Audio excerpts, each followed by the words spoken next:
Karena pada dasarnya, orang masuk bukan lihat live. Orang masuk mau ngambil voucher live 20% waktu itu.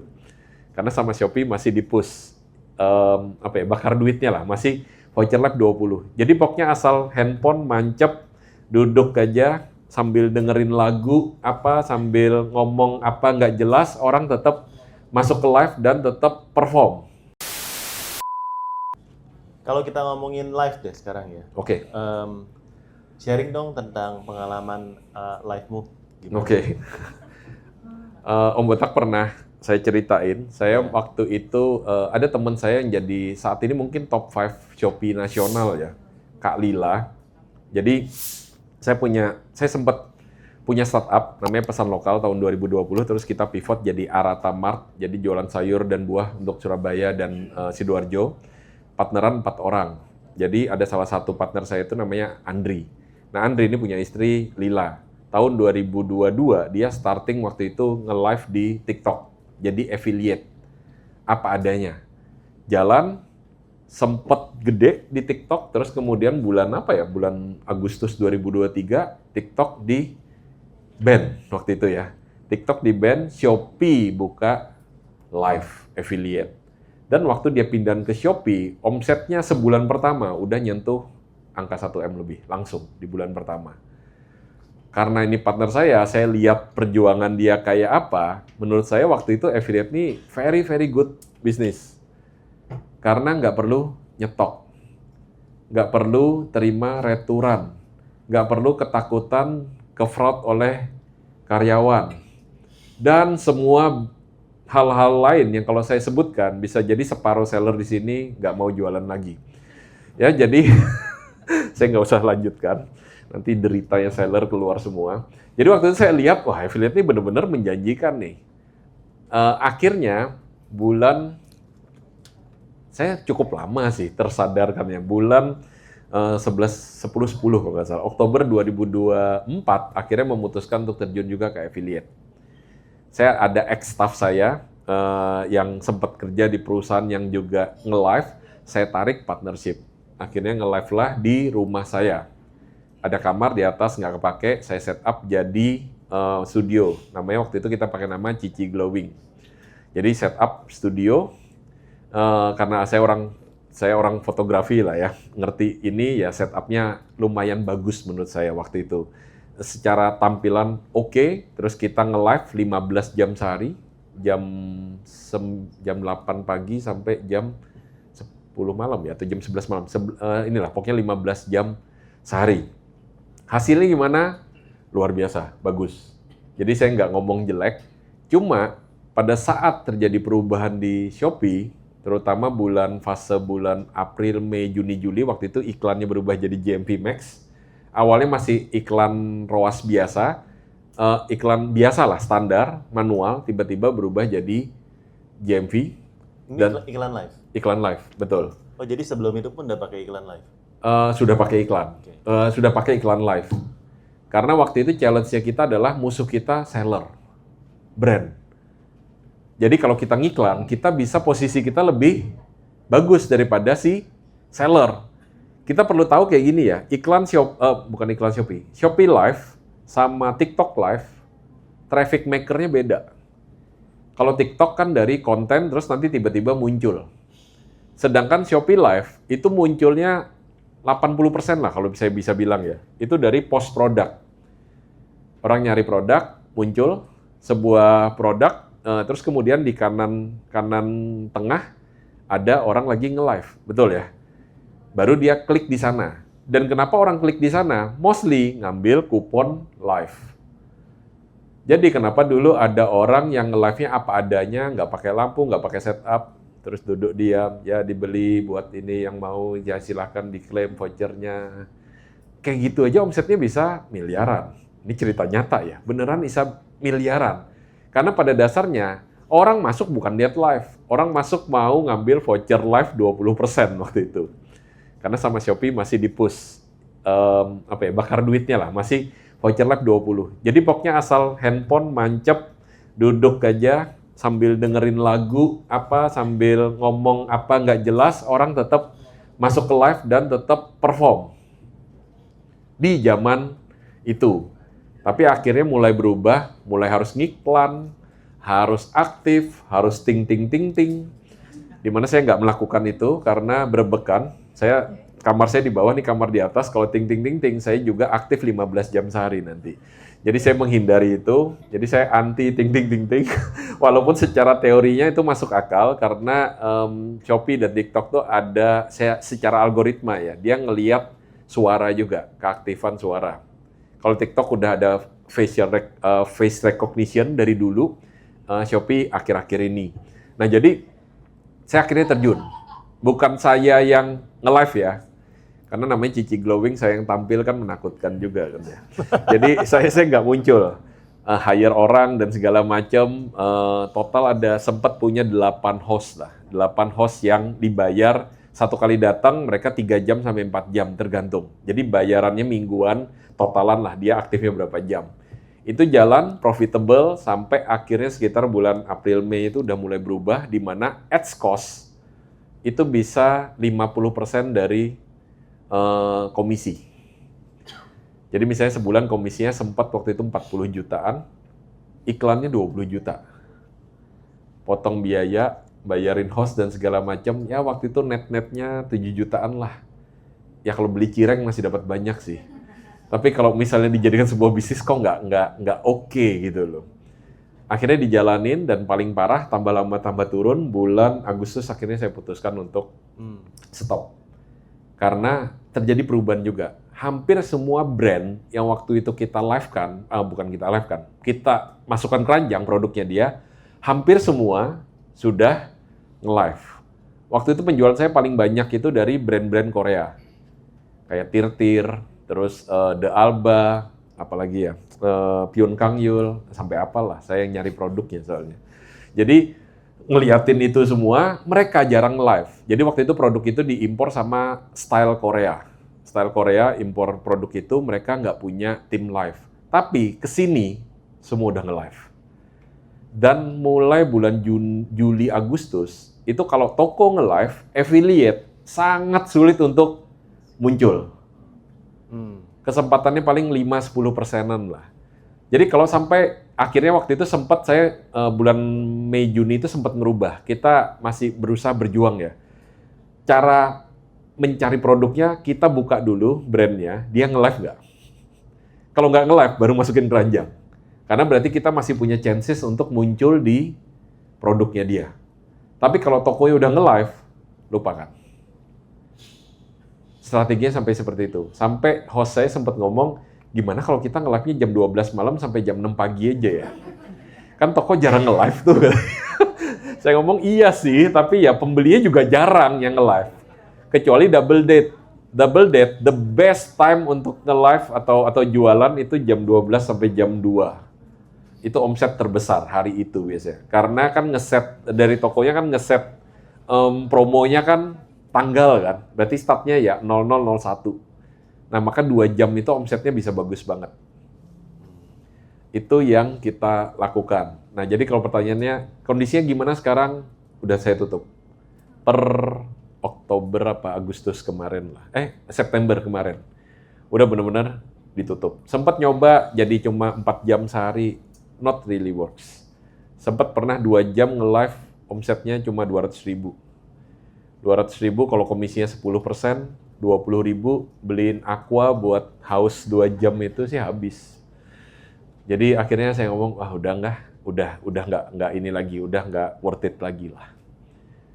Kok jadi cerita sedih ya? Tapi pertanyaannya misalnya live-nya untuk ini brand. kan bagus, karena affiliate jadi berhenti live, seller bisa live. Itu, benar. Jadi buat brand menurut saya di kondisi traffic tertentu kita harus nge-live. Jadi nggak usah bagi komisi lagi buat affiliate gitu loh. Brandnya sendiri aja nge-live. Kita cek jam berapa misalnya traffic rame, ya kita nge-live aja. Karena affiliate nggak bisa muncul kalau kita sebagai brand yang nge-live. Seperti itu. Oke, jadi tadi udah iklan, udah live. Kalau dari sisi affiliate, ada ini nggak? Ada pengalaman? Tapi itu pengalaman dari sisi affiliate udah ya? Betul, affiliate seperti itu. Tapi saya ngomong affiliate Shopee ya. Affiliate TikTok bisa jadi Kenapa berbeda. waktu itu nggak nge-live-in TikTok, Shopee aja? Oke, itu cerita menyakitkan juga. Oke lah, hari ini berbagi cerita sedih. Jadi, bulan Januari tahun lalu, kan kita lagi bagus tuh. Ada tim TikTok datang ke Surabaya. Dia ngomong kayak gini, kan kita join di MCN ya. Di MCN akhirnya dikontak sama orang TikTok, dia kumpulin. Ya situasinya gini-gini lah ya. Affiliate Shopee dikumpulin orang TikTok yang cerita. Jadi dia ngomong kayak gini, kalau kalian mau nge-live juga di TikTok, kita akan support iklan. Sampai berapa juta gitu, 13 juta atau berapa lah. Pokoknya intinya kita iklan. Yang penting, kamu nge-live juga di TikTok. Nah waktu itu pertanyaan saya satu, boleh nggak mirroring? Karena saya belum siap kalau misalnya sampai harus 2 ruangan. Masa saya ngontrak rumah terus kamar saya dijadikan studio live juga gitu kan nggak lucu ya. Jadi akhirnya waktu itu kita mirroring. Sebelahan 2 handphone. Sebelahan 2 handphone. Shopee nge-live 15 jam, TikToknya juga nge-live 15 jam. Ada omset tapi kecil. Dilakukan selama kurang lebih sebulan lah waktu itu. Yang kurang ajar adalah ternyata gara-gara itu secara rating tokonya di TikTok, bukan rating toko ya, ID-nya di TikTok itu jadi jelek. Jadi waktu kita sempet nyoba lagi TikTok, itu sempet berapa ya, 2 jam apa 3 jam, viewernya nggak nyampe 100 total. Dan ini aneh gitu loh, karena menurut ya MCN-nya harusnya kalau kamu sejam 2 jam, sejam setengah lah ya, kalau TikTok minta kan 90 menit ya, itu nggak mungkin di bawah 200 harusnya. Masih dilempari traffic kok sama TikTok. Ini sama sekali nggak nyampe 100. Dan itu dicoba bukan sekali doang, tapi berhari-hari. Jadi kalau prinsip saya sih, saya menganggap akun TikToknya ini udah kayak kena kutukan lah. Iya, kena shadow ban yang tidak tidak terkonfirmasi, tapi kenyataannya seperti itu. Akhirnya waktu itu ada usulan gimana kalau misalnya bikin akun baru lagi.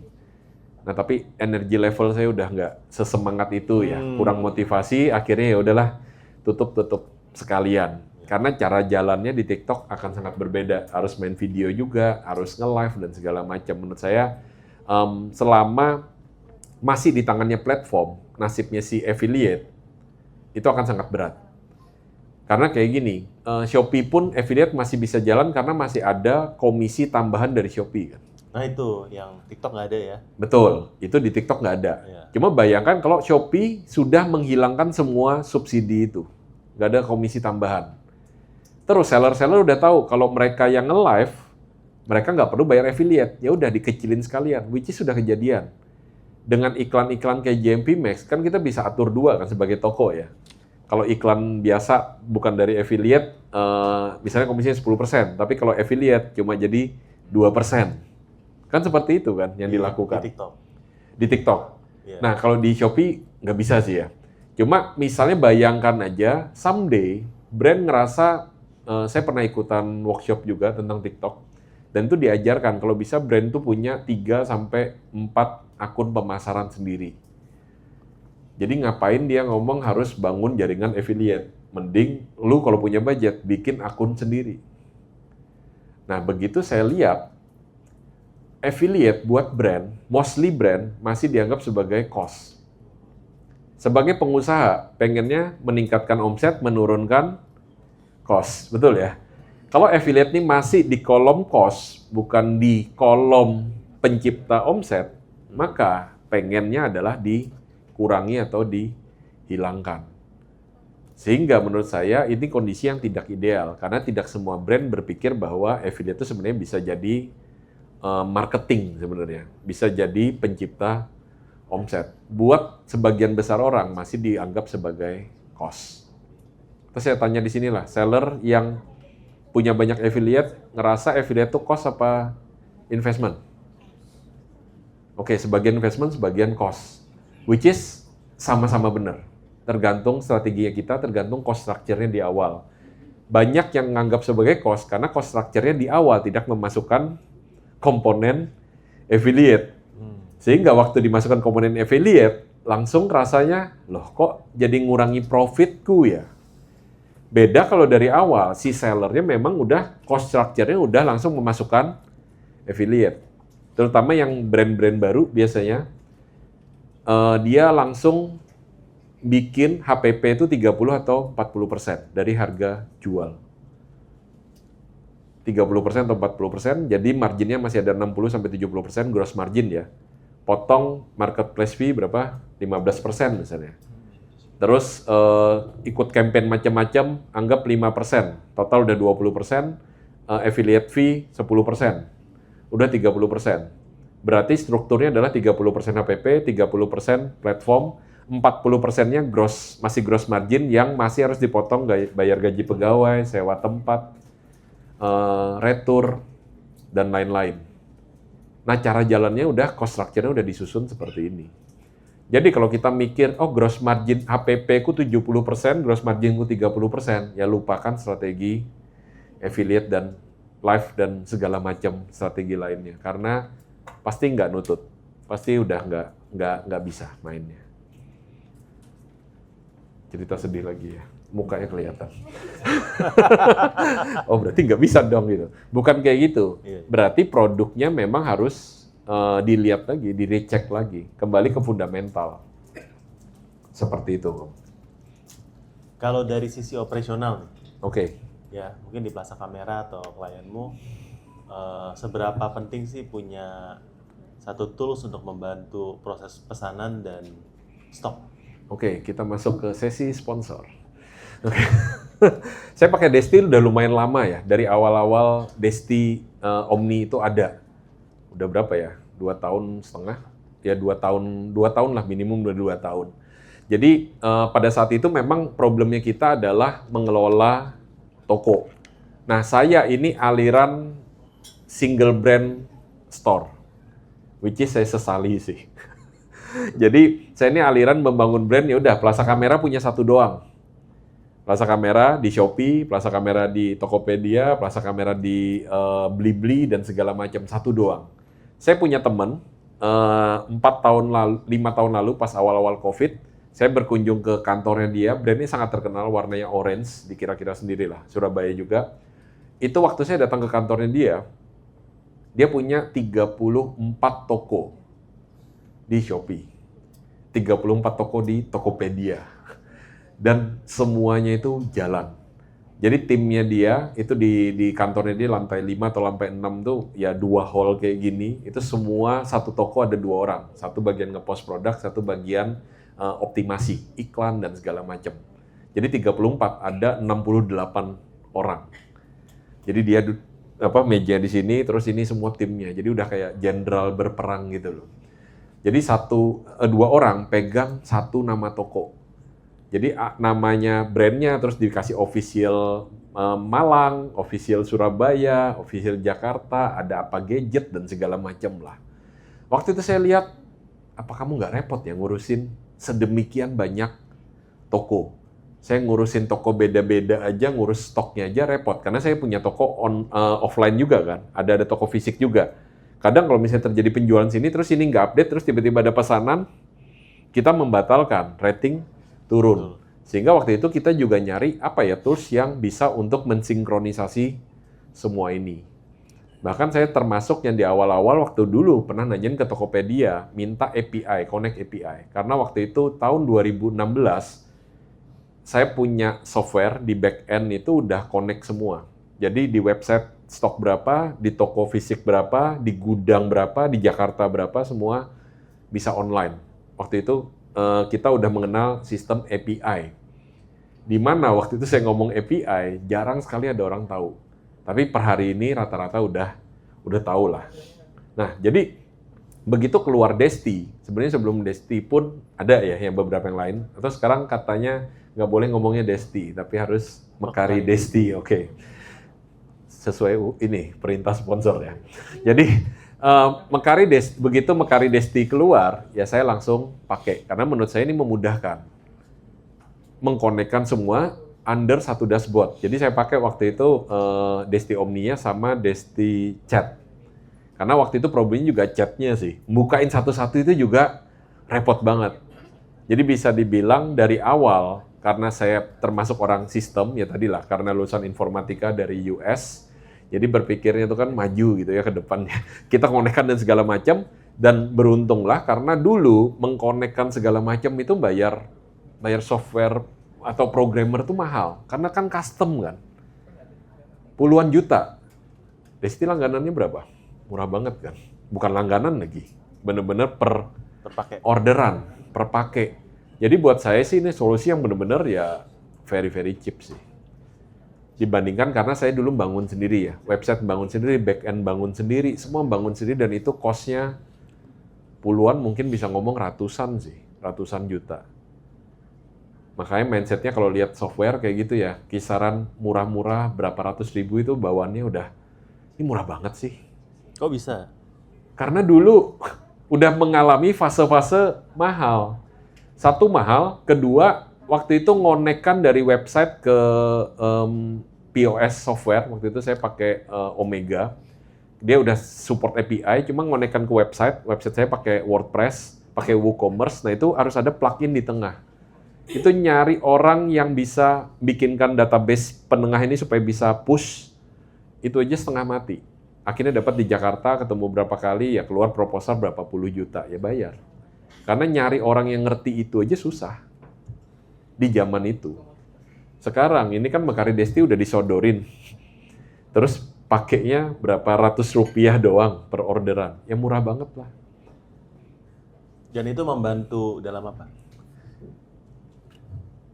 Membantunya kalau kita ngomong semua cost, comparing tuh kalau misalnya kita kerjakan manual, ini aku harus handle berapa orang yang harus handle ini, berapa jam.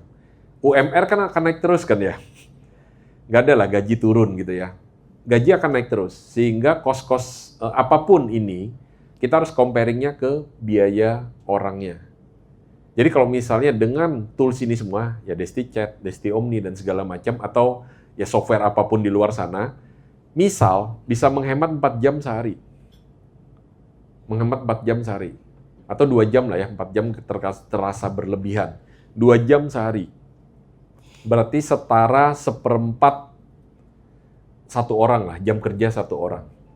Nah, misalnya setara 1/4 satu orang, berarti kalau misalnya gajinya 4 juta, berarti udah menghemat 1 juta. Nah, kita lihat aja cost kita untuk gunakan ini lebih dari 1 juta nggak sih? Kalau less dari 1 juta, berarti good investment. Udah segampang itu aja sih pemikirannya. Jadi, compare to orang, atau compare to kita sendiri punya insight apa. Kan setelah pakai tools biasanya ada data insight kan. Nah, data insight ini yang mahal sebenarnya. Kita butuhnya sebagai owner itu ngelihat data insight ini. Kalau misalnya tim kita ini ngechatnya bener nggak sih? Atau orderan mana yang lebih rame? Atau barang mana yang lebih oke di toko yang mana? Nah, semua ini kalau nggak pakai tools, ya kita harus tariknya kan manual kan. Jadi, kenapa pakai software? Karena satu, dari dulu saya penggila software lah, nyoba software udah macam-macam, CRM lah dan segala macam, memang udah macam-macam, makanya tools-tools kayak sekarang sih ya murah-murah lah.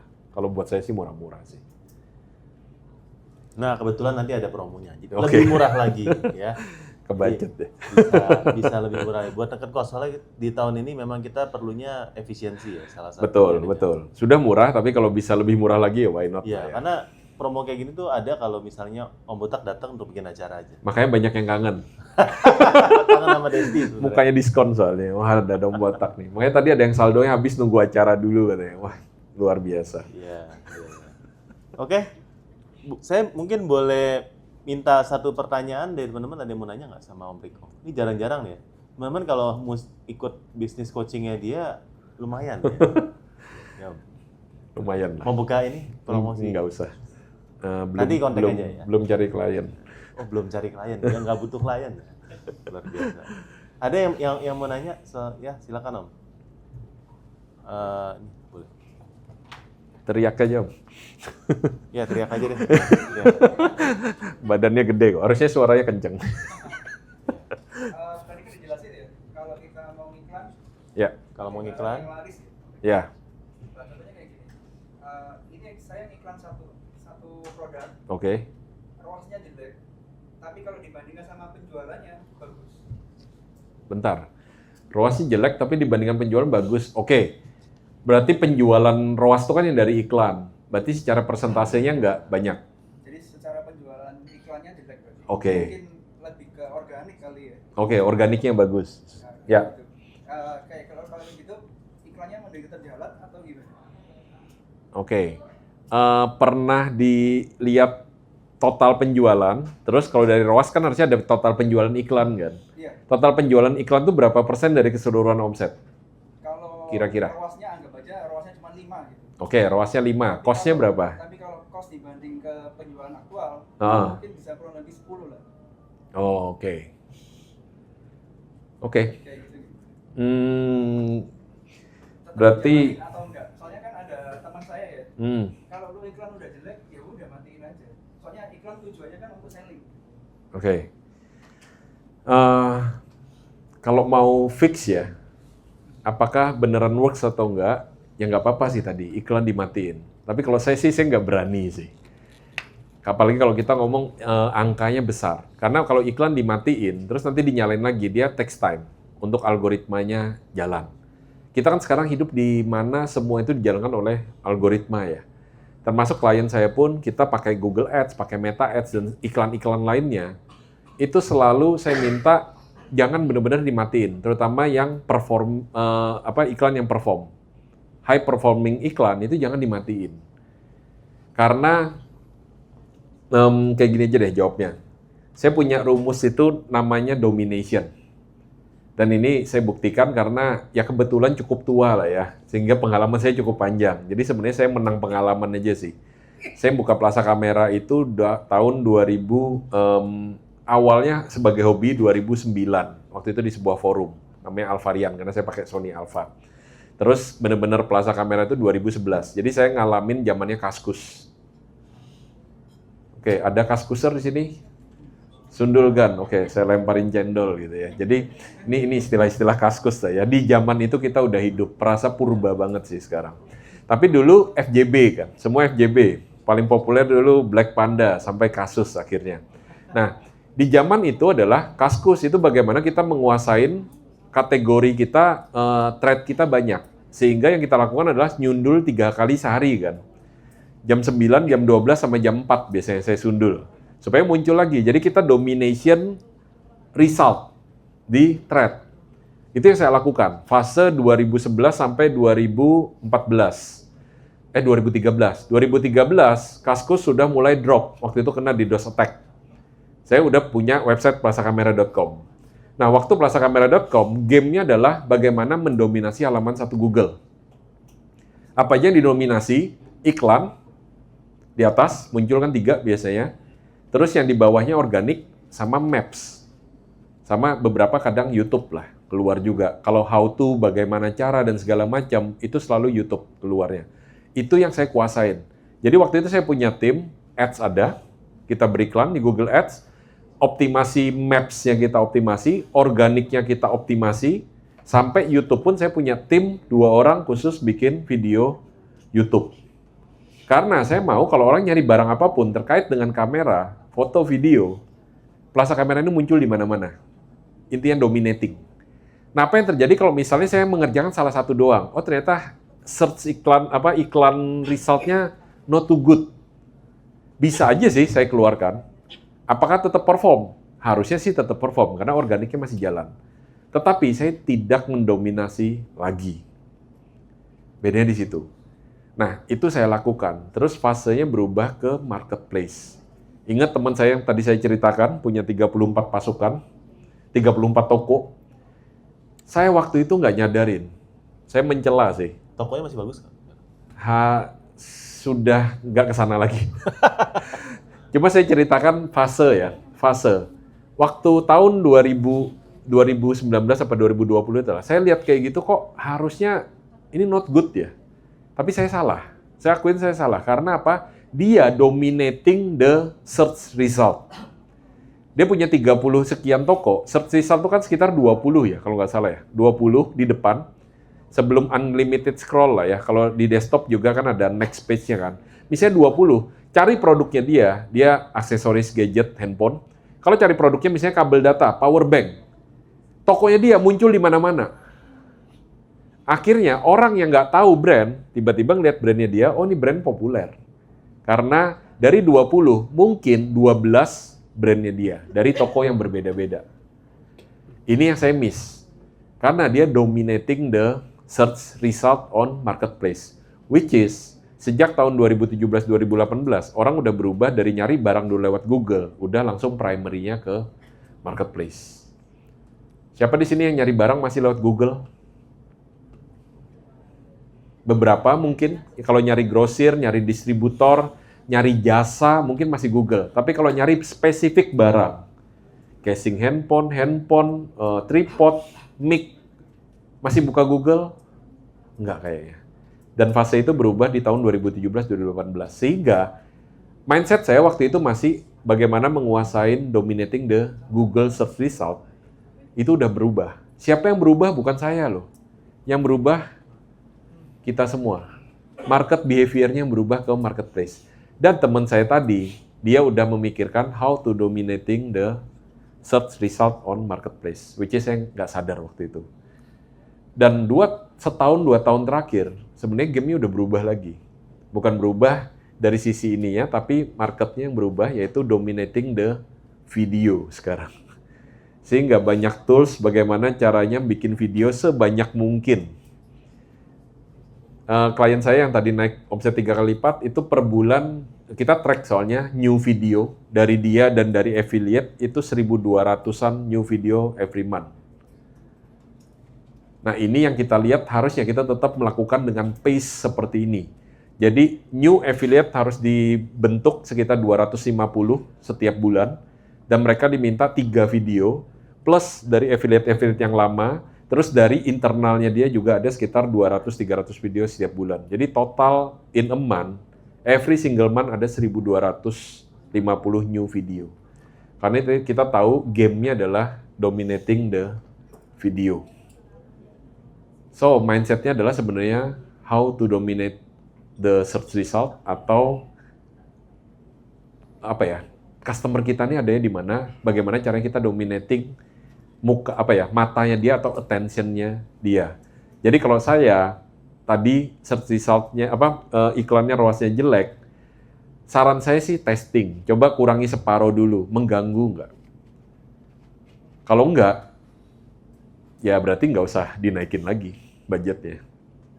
Atau testingnya kebalik. Resultnya udah jelek nih, coba sih naikin lagi budgetnya 50%. Naik nggak omsetnya? Kalau omsetnya naik, ya berarti iklannya walaupun ROAS-nya jelek, ternyata tetap berpengaruh terhadap performa keseluruhan. Karena bisa jadi orang nyari apa, ngelihat brandnya kita atau tokonya kita, dia inget dulu. Ada yang di sini pernah kena iklannya Erojan?